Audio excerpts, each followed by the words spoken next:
Hey guys, আমি ইসমাইল খন্দকার। আজকে আমার হাতে আছে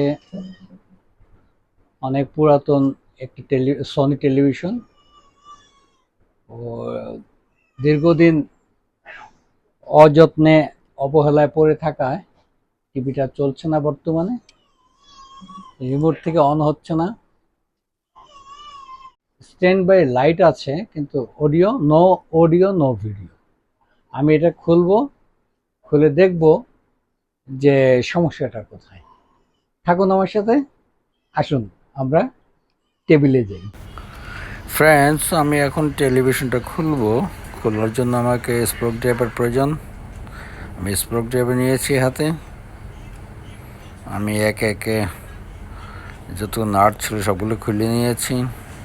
ব্যাক কভার খুলেছি। দেখুন যে বেসের মধ্যে কত ময়লা, ধুলাবালু,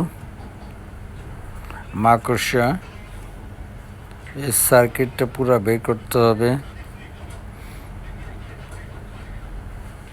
তারপর ওয়াশ করতে হবে।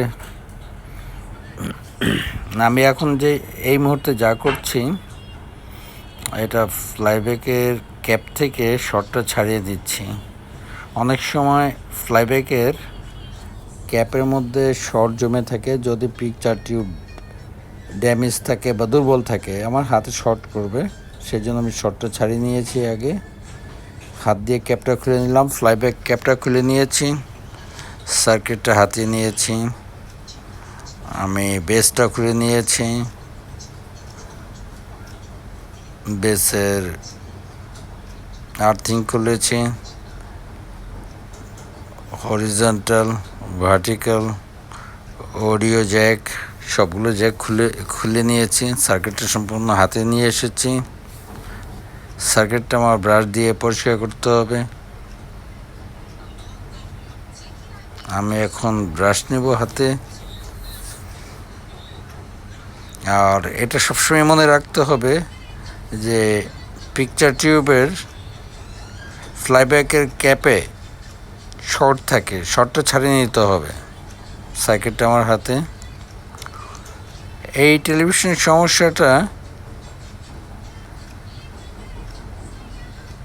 স্ট্যান্ড বাই লাল লাইট যেটা থাকে সামনে, ওটা জ্বলে, সুইচ দিলে লাল লাইটটা জ্বলে, বোঝা যাচ্ছে যে টেলিভিশনের মধ্যে পাওয়ার আছে।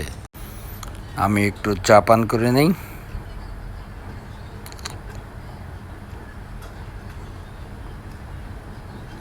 রিমোট দিয়ে অন করতে গেলে টিভিটা স্টার্ট হয় না। আমি ব্যাক কভারটা পানি দিয়ে ধুয়ে নিচ্ছি। ব্রাশ এবং পানি ওয়াশ করে নিয়েছি। সার্কিটটা এখন আমি নামিয়ে নিচ্ছি নিচে। সার্কিটটা দেখব এটাতে যে প্রবলেম তা আমি অনুমান করতে পেরেছি আগেই, যেহেতু স্ট্যান্ড বাই আছে, রিমোটে স্টার্ট হচ্ছে না, সেহেতু ফ্লাইব্যাক কিংবা আউটপুট ট্রানজিস্টর। আমি সার্কিটটা খুলেছি, আমি এখন সার্কিটটা দেখব যে প্রবলেমটা কোথায়। সেই জন্য আমাকে মাপতে হবে। সম্ভবত এটার আউটপুট ট্রানজিস্টরটা খারাপ। যেহেতু স্ট্যান্ড বাই লাইট আছে, ভিডিও তো অন হচ্ছে না, আউটপুট ট্রানজিস্টরটা খারাপ। হ্যাঁ, ঠিক আছে।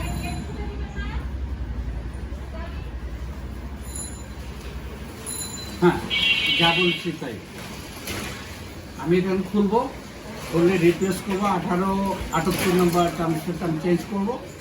চেঞ্জ করলে এটা পাওয়ারটা চলে আসবে, এইটা চলে আসবে, অডিও এবং ভিডিও চলে আসবে। এখন এটা ফিটিং করার পালা। আমি এটা ফিটিং করব, বডিটা উঠাবো উপরে, ফিটিং করব, পরবর্তীতে দেখ। ফ্রেন্ডস, যদি আমার ভিডিওটা ভালো লাগে তাহলে অবশ্যই আমাকে লাইক, কমেন্টস, শেয়ার এবং সাবস্ক্রাইব করবেন, তাতে আমি উৎসাহিত হব। আর আমি টিভির বিভিন্ন পার্টসের নামগুলো আমি উচ্চারণ করিনি, করা উচিত ছিল। আমি এখন একে একে লাগাচ্ছি হরিজন্টাল, ভার্টিক্যাল, ইয়োক কয়েলের কানেকশনগুলো সব লাগাচ্ছি। অডিও স্পিকার কানেকশনটা দিচ্ছি, যা যা খুলেছি সব আবার লাগাচ্ছি, লাগিয়ে ফিটিং করব। ফিটিং করার পরে দেখব যে ছবি আসছে কিনা। যদি আসে তো দেন গুড, আসবে ইনশাল্লাহ আশা করি। তো দুপুরেই থাকুন, দেখি আমরা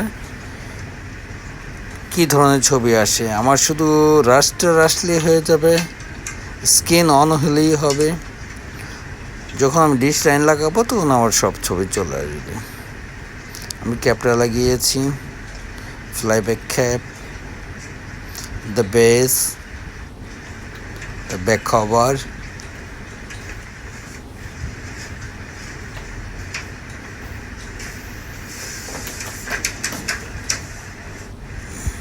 নাটগুলো লাগাচ্ছি একে একে।